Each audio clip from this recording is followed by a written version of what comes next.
Nitrogen metabolism का ये 8वां lecture है। और जैसा कि प्रीवियस लेक्चर में हम लोगों ने नॉट जीन्स के बारे में पढ़ा था, आज जो हमारा विषय है वह है role of plant hormones in symbiotic nitrogen fixation. यही हमारा टॉपिक है। इसी टॉपिक पर हम लोग बात करेंगे। ठीक है। अब जैसा कि प्लांट हार्मोन्स की बात होती है, तो कई ग्रुप में प्लांट हार्मोन्स हैं जो अलग अलग काम करते हैं। ये जो प्लांट हार्मोन्स हैं ये ऑक्सिन्स हैं। ऑक्सिन्स का इफेक्ट इस पर देखा जा रहा है, और ऑक्सिन्स का इफेक्ट हम लोग पढ़ेंगे भी अच्छे से। ऑक्सिन्स के अलावे साइटोकाइनिन्स, ये भी वो प्लांट हार्मोन्स हैं जिनका प्रभाव नाइट्रोजन फिक्सेशन पर देखा जाता है। इसके अलावा जिब्रेलिन्स, रेलिक एसिड, इथाइलिन,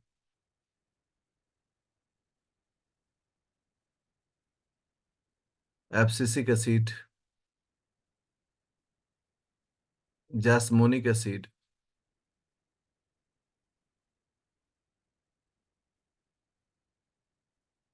प्रेसिनो प्रेसिनोस्टेरॉइड्स, ये सब ऐसे हार्मोन्स हैं जिनका हम काम और प्रभाव जो है देखते हैं किस पर, नाइट्रोजन फिक्सेशन, जहां म्यूचुअली करता है राइजोबियम और लेग्यूम। तो अगर आप देखें तो ये ऑक्सिन्स, ठीक है, बहुत जरूरी हार्मोन है। Cytokinins, gibberellins, gibberellic acid, ethylene, abscisic acid, jasmonic acid, brassinosteroids, ये सभी हार्मोन्स हैं जिनका की प्रभाव पड़ता है किस पर, जो राइजोबियम और लेग्यूम बैक्टीरिया और प्लांट के बीच का एसोसिएशन है। सबसे पहले हम लोग देखते हैं one by one auxins. Auxins को हम लोग कहते हैं कि भाई ये ग्रोथ हार्मोन है। अच्छा, ये हार्मोन जो है वो ग्रोथ के लिए रिस्पॉन्सिबल है, हाँ? तो ये ऑक्सिन्स जो होते हैं वो, उसके बारे में हम लोग क्या बोलते हैं कि ये जो ऑक्सिन्स हैं एक्युमुलेट होते हैं, जमा होते हैं। Accumulate at the site of, किस जगह पर? At the site of root nodule formation.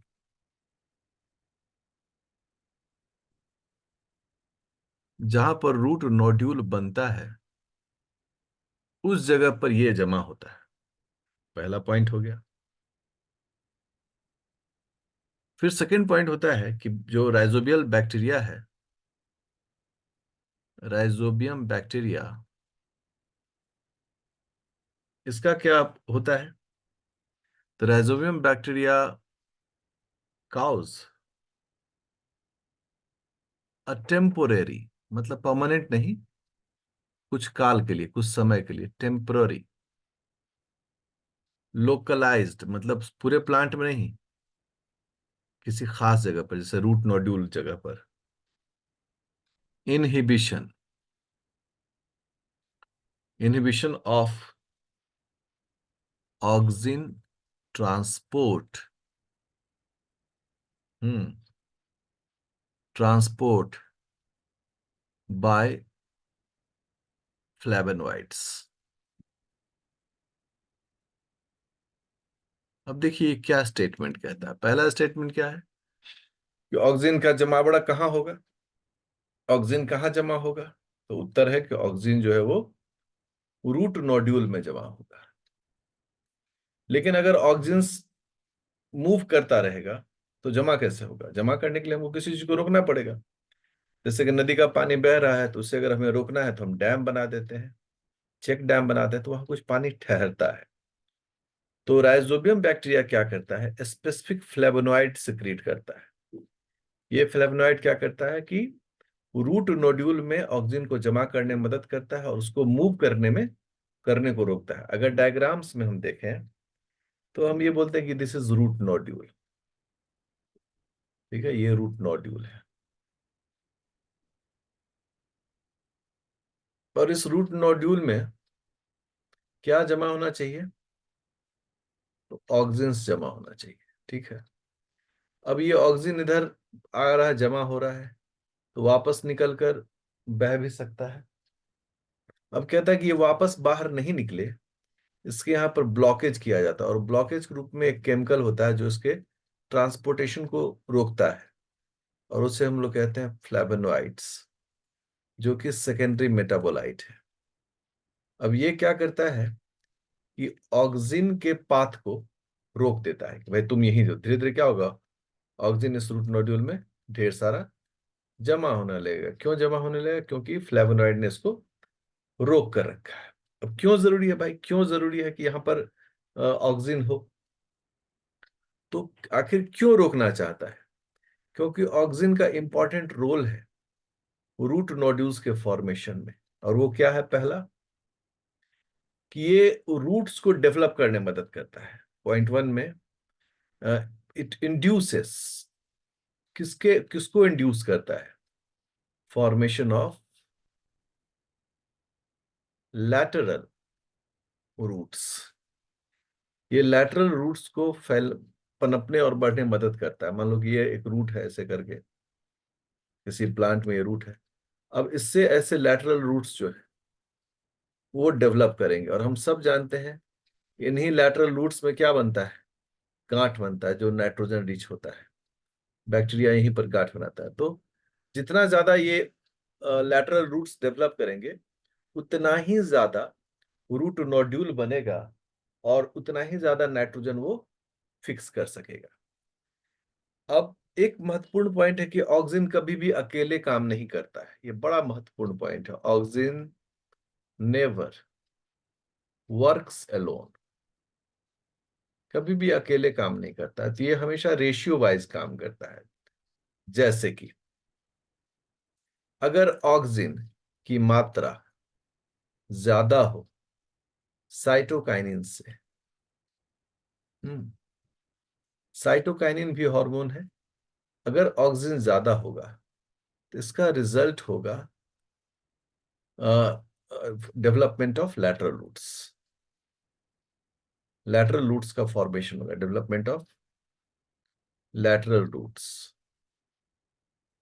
ठीक है, इसको लोग दूसरे शब्दों में ब्रैकेट में छोटा लिख लेते हैं, रूट इनिशिएशन। और मैं इसको पूरा एकदम एडवांस भाई कि लैटरल रूट का ये फॉर्मेशन करता है ऑक्सीजन। ठीक है, और अगर ऑक्सीजन कम है और साइटोकाइनिन ज्यादा है, तो इसका रिजल्ट क्या होता है? अगर ऑक्सीजन कम है, साइटोकाइनिन ज्यादा है, तो इसका रिजल्ट जो है वो होता है सेल डिवीजन में, that is root nodule development. Root nodule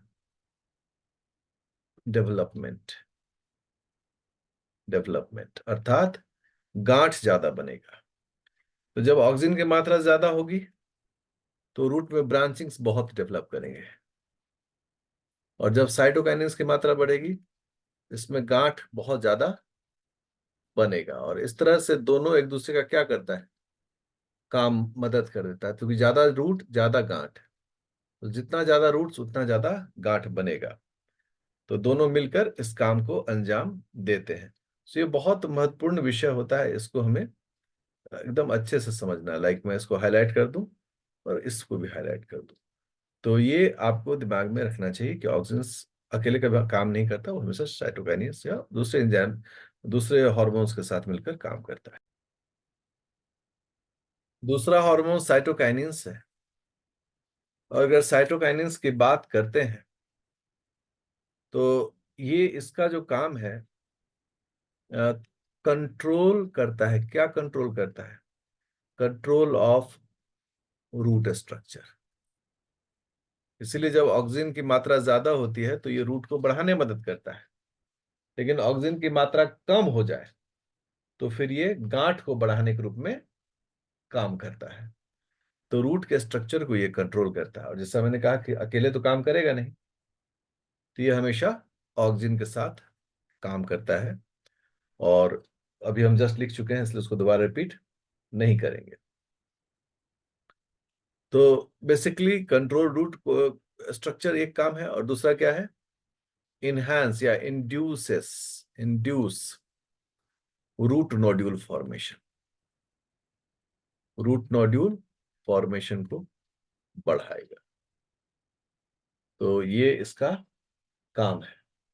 अब देखो, कोई भी जो हार्मोन होता है ना, उसके दो सोर्सेस होते हैं। जस्ट ये मैं ऐसे एक नोट के रूप में लिख रहा हूं, नोट, कि sources of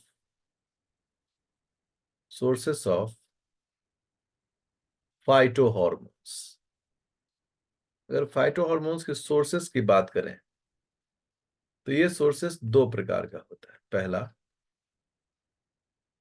endogenous source. Endogenous source का मतलब हो गया कि जो प्लांट बॉडी में बन रहा है,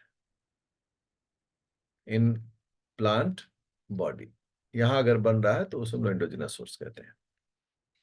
दूसरा होता है एक्सोजिनस। एक्सोजिनस सोर्स का मतलब हो गया कि बाहर से सप्लाई कर रहे हैं, बाहर से सप्लाई कर रहे हैं, मतलब थ्रू इंजेक्शन या थ्रू अनदर मोड। तो क्या इन दोनों में भी टकराहट होता है? तो हम लोग कहते हैं बिल्कुल होता है। जैसे एक्सोजिनस सप्लाई ऑफ साइटोकाइनिन्स। अगर हम साइटोकाइनिन्स को बाहर से देते हैं, तो इसका क्या प्रभाव होता है? तो इंक्रीजेस इंक्रीजेस एक एंजाइम है जिसकी चर्चा हम लोग आगे करेंगे, that is nitrogenase activity in the root nodule. अगर हम इसको ऐसे लमसम बोलें, तो हम बोलेंगे promote nitrogen fixation. Nitrogen fixation को क्या करेगा? ये प्रमोट करेगा, क्योंकि नाइट्रोजिनेज का क्या काम है? ये नाइट्रोजन, मॉलिक्यूलर नाइट्रोजन और मॉलिक्यूलर हाइड्रोजन को लेता है और लेके अमोनिया बना देता है। That is called nitrogen fixation. ठीक है। ये दो मॉलिक्यूल नाइट्रोजन के साथ हाइड्रोजन को जोड़ता है। ये रिएक्शन हम लोग पहले पढ़ चुके हैं। ठीक है। अब इस प्रकार से ये फिर से दो हाइड्रोजन को लेता है, H2 को, और फिर दो हाइड्रोजन को लेता है, और इस प्रकार से दो मॉलिक्यूल अमोनिया तैयार हो जाता है। फिर दो हाइड्रोजन को लेता है और दो मॉलिक्यूल अमोनियम तैयार हो जाता है। तो ये जो एंजाइम है, यहां हम एंजाइम लिख रहे हैं, ई एंजाइम। ये एंजाइम है कौन सा एंजाइम? नाइट्रोजिनेज। तो आप समझे कि अगर हम बाहर से प्लांट को हार्मोन साइटोकाइनिन सप्लाई करते हैं, तो नाइट्रोजन फिक्सेशन का रेट जो है वो बढ़ जाता है। ठीक है। अब एक है और कहानी, कि हम लोग जानते हैं कि किसी भी प्लांट पर दो चीजों का बहुत असर होता है, लाइट एंड नाइट। इसका बहुत असर होता है। जैसे अगर हम नाइट्रोजन फिक्सेशन की बात करें, तो वो हमेशा लाइट को पसंद करेगा। अगर नाइट्रोजन फिक्सेशन की बात करें, तो वो हमेशा किसको पसंद करता है? रोशनी को। कारण है कि रोशनी से क्या बनता है? कार्बोहाइड्रेट। उस कार्बोहाइड्रेट से क्या होता है? अल्फा कीटो एसिड्स निकलता है। अल्फा कीटो एसिड्स निकलता है। और नाइट्रोजन फिक्सेशन से क्या बनता है? अमोनिया बनता है। और जब ये दोनों मिल जाए आपस में तो क्या बनता है? Amino acids. इसीलिए लाइट का बड़ा महत्वपूर्ण प्रभाव है नाइट्रोजन फिक्सेशन पर। इसका मतलब है कि नाइट्रोजन फिक्सेशन जैसी घटना लाइट पर डिपेंडेंसी शो करता है। अंधेरा में इस घटना को होना थोड़ा मुश्किल होता है। लेकिन विद्यार्थियों, आप देखें कि एक्सोजीनस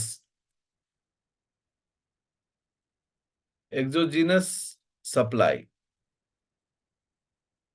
एक्सोजीनस सप्लाई अगर किया जाए किसका? साइटोकाइनेंस का।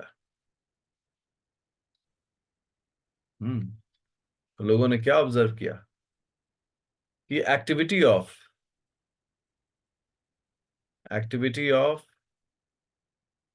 नाइट्रेट रिडक्टेज नाइट्रेट रिडक्टेज, ये जो एंजाइम है जो नाइट्रोजन फिक्सेशन में पार्टिसिपेट करता है, इंक्रीजेस इन लाइट। इसका मतलब क्या है कि लाइट के द्वारा जो चीजें सप्लाई होती हैं, उस सप्लाई का भी जो दिन में ही होता है सूरज की रोशनी में, रात में नहीं होना चाहिए। लेकिन अगर बाहर से हम साइटोकाइनिन सप्लाई करते हैं तो रात में भी इस तरह के एंजाइम की एक्टिविटी बढ़ाता है जो नाइट्रोजन फिक्स करता है। इसका मतलब है ये अल्फा कीटो एसिड्स के लिए कोई और सोर्स ढूंढता होगा जो रात में भी इस चीज को सप्लाई कर देता है। जिब्रेलिक एसिड के बारे में कहा जाता है कि अगर इसका उपयोग किया जाए होता है, ये डिक्रीज करता है, डिक्रीजेस रूट नोडुलेशन। रूट में नोड्यूल बनने की प्रक्रिया को ये डिक्रीज करता है। दूसरा, अगर रूट नोड्यूल उतना नहीं बनेगा तो नाइट्रोजन फिक्सेशन भी क्या होगा? घटता है। अर्थात जिब्रेलिक एसिड नकारात्मक प्रभाव डालता है नाइट्रोजन फिक्सेशन पर। सो ये बहुत इंपॉर्टेंट फैक्ट है। चौथा जो है उसका नाम है एब्सिसिक एसिड हार्मोन। अब एब्सिसिक एसिड हार्मोन के बारे में जब हम चर्चा करते हैं तो इसका क्या काम है? कंट्रोल। क्या कंट्रोल करता है? Controls root nodulation. अर्थात रूट में नोड्यूल बनने की प्रक्रिया को ये क्या करता है? कंट्रोल करता है। कि बढ़ेगा कि घटेगा, ये कंट्रोल करता है। तो कैसे कंट्रोल करता है? Bye regulating. किसको रेगुलेट करता है? Regulating root hair deformations. अर्थात किसी भी प्लांट में अगर रूट हेयर बना हुआ है, मान लो कि ये रूट है और ये बहुत सारे रूट हेयर्स बने हुए हैं, ये भाई साहब क्या करेंगे? इसकी संख्या को घटा देंगे ताकि रूट हेयर क्या हो जाए? कम हो जाए। और कम होने से क्या होगा कि नाइट्रोजन फिक्सेशन पर भी इसका असर देखा जाता है। So this is very important significant point कि एबीए जो है वह इसको कंट्रोल करता है, रेगुलेट करता है रूट हेयर फॉर्मेशन को। साथ ही साथ क्या है, और भी ये छोटे छोटे काम करता है। जैसे कि रूट में जो इन्फेक्शन थ्रेड बनता है उसको भी कंट्रोल करेगा ही। कई प्रकार के ये काम अंजाम देता है। ठीक है। Regulating root hair formation, infection thread formation, ये मेरे प्रीवियस वीडियोस में है। इन्फेक्शन थ्रेड फॉर्मेशन, तो एबीए मुख्य रूप से नाइट्रोजन फिक्सेशन को डिटोरिएट करता है। जो पांचवा है उसका नाम है इथाइलिन हार्मोन। हम सब जानते हैं इसके बारे में कि ethylene is the only gaseous, is a very popular and non natural gaseous hormone. Ethylene के बारे में कहते हैं ये बनता कहाँ है? तो सिंथेसाइज्ड इन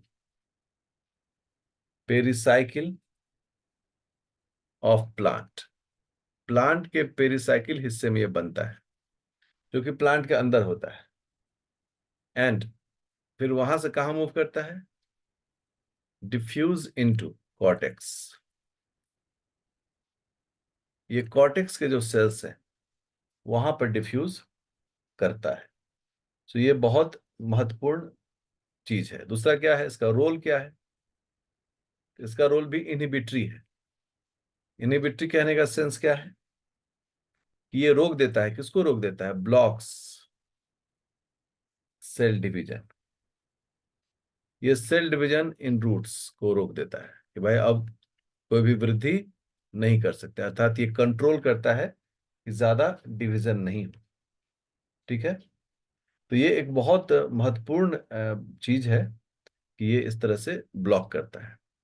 अगर हम एक्सोजीनस सप्लाई करें बाहर से, एक्सोजीनस सप्लाई ऑफ इथाइलिन, अगर एक्सोजीनस सप्लाई करते हैं इथाइलिन का, तो इसका ये प्रभाव होता है, ये रोक देता है किसको, इनहिबिट्स रूट नोडुलेशन।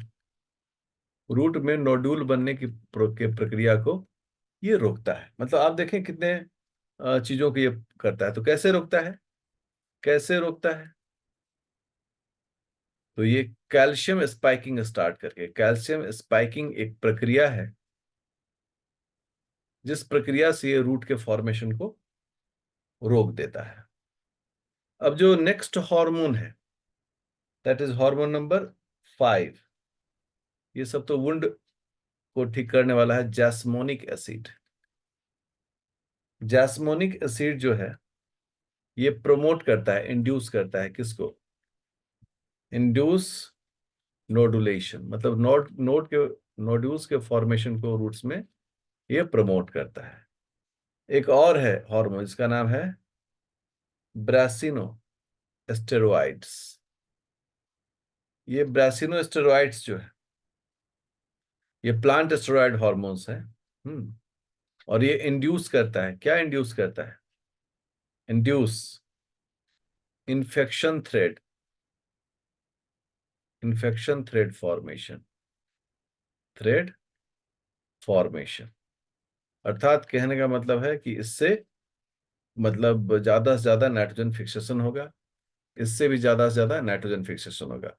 तो अगर आप इन हार्मोन्स के कैटेगरी को देखें तो आप पाएंगे कि जो इथाइलिन, जो ऑक्सिन्स हैं, auxins root nodule formation, nitrogen fixation को प्रमोट करेगा। साइटोकाइनिन भी प्रमोट करेगा।